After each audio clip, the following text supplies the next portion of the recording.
s'il y a autant de chrétiens qui changent d'église, on est là pendant un temps, mais on quitte notre église parce qu'on n'a pas connecté avec un leader spirituel qui est devenu pour nous un père.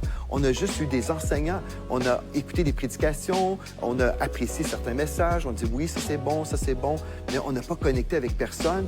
Ou peut-être la personne avec qui on devait connecter, la personne a voulu être un père dans notre vie, mais on ne l'a pas reconnu ou reçu comme étant un père. Donc, on a refusé d'écouter des conseils, on a refusé des paroles, on n'a pas donné accès à notre cœur à cette personne. Donc, au final, on retrouve une église d'orphelins. Et quand on rejette la paternité spirituelle, on a souvent des modèles de mauvais pères spirituels. On va parler de l'abus des brebis, à cause il y a eu des pères spirituels qui étaient comme des gourous, des hommes qui dominaient sur les brebis. On parle beaucoup de l'abus.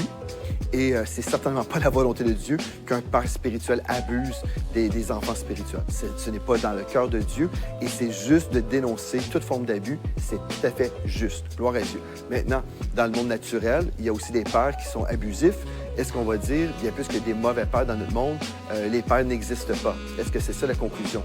Non. Juste humainement, avec notre intelligence, on va dire ce n'est pas parce qu'il y a des mauvais pères que, en fait, les pères n'existent pas. Bien, c'est la même chose dans le monde spirituel.